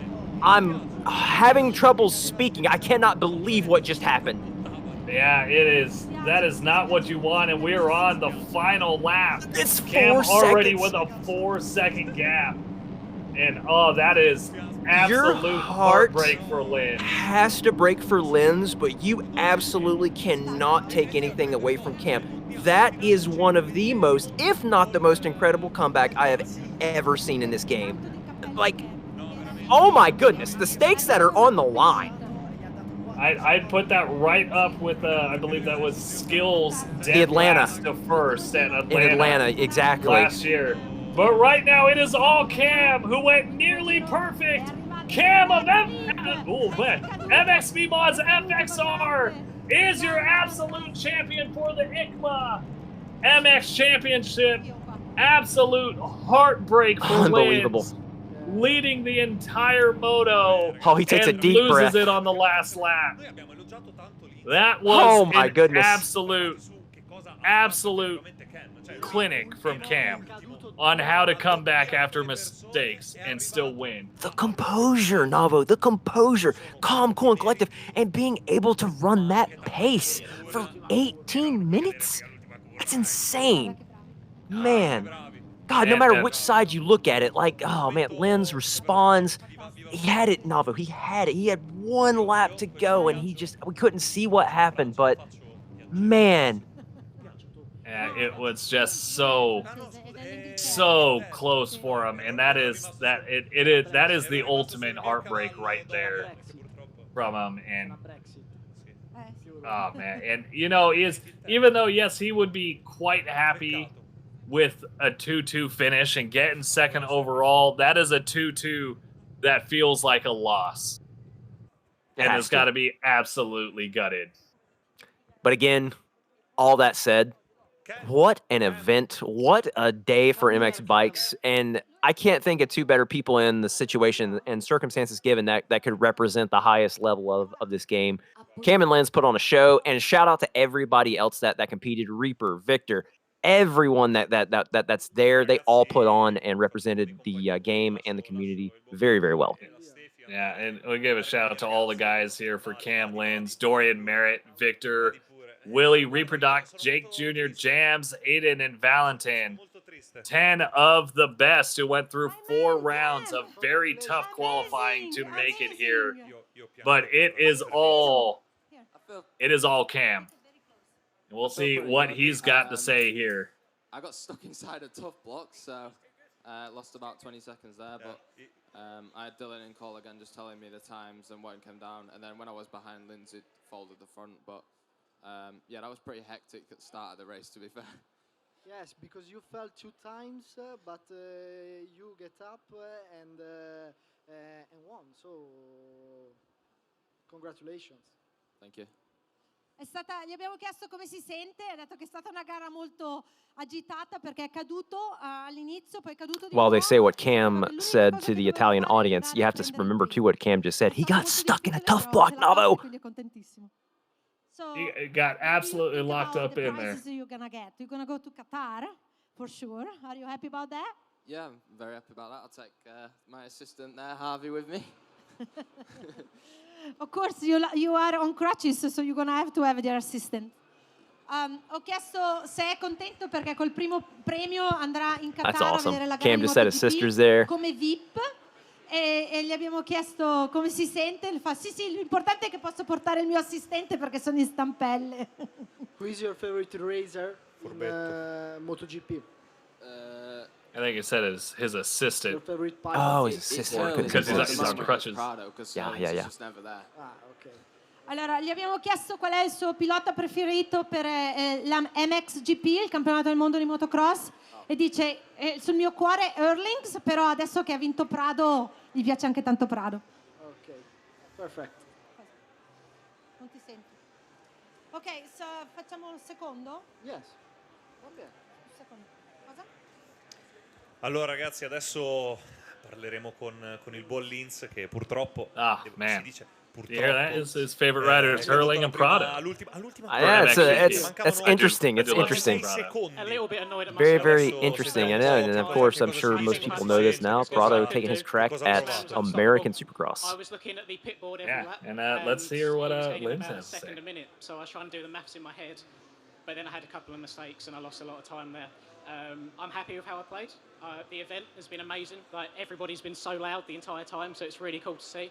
I just want to give a massive thank you to all of the organisers involved, everybody that made this possible. A year ago, I was working a desk job, and now I get to make YouTube videos on this game. And we've got a very supportive community, so thank you everyone that came out to watch. Congratulations. Beautiful words.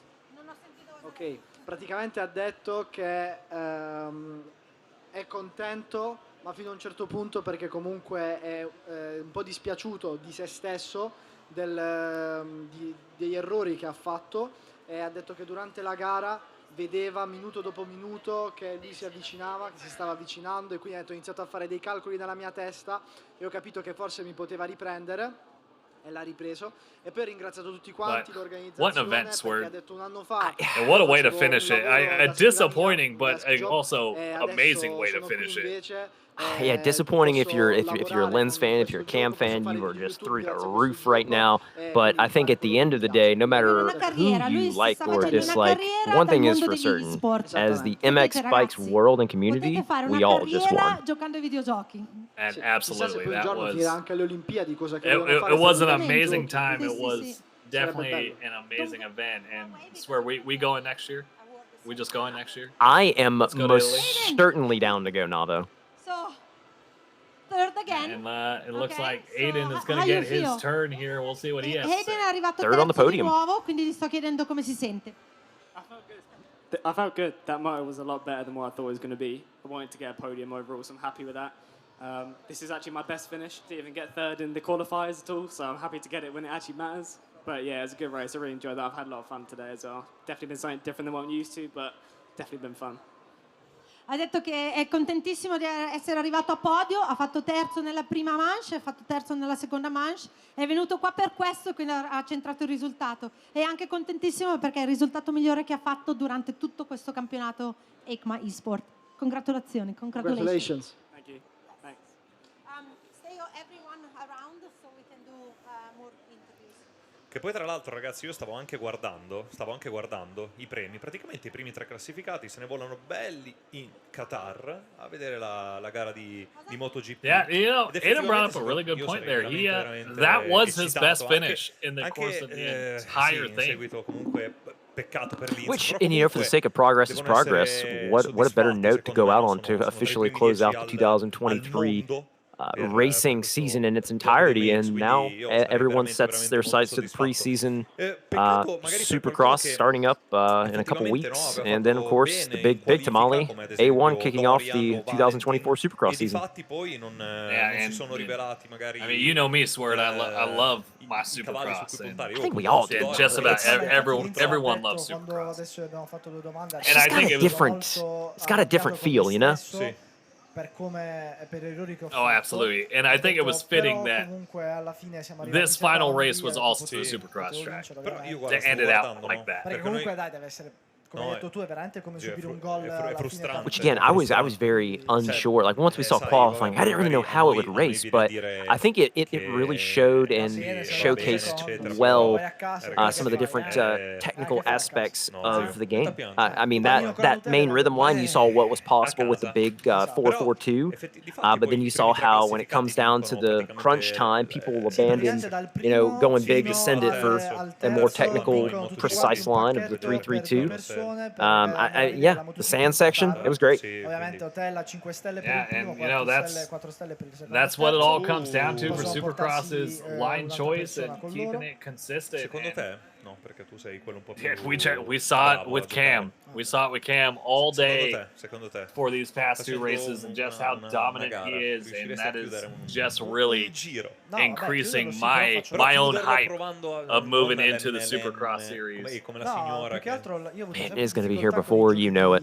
I'm so excited. I am also excited. Although, do not get me wrong, I'm also excited for a slight break. Very true. Going non-stop for this past year. Much deserved. And I mean, this is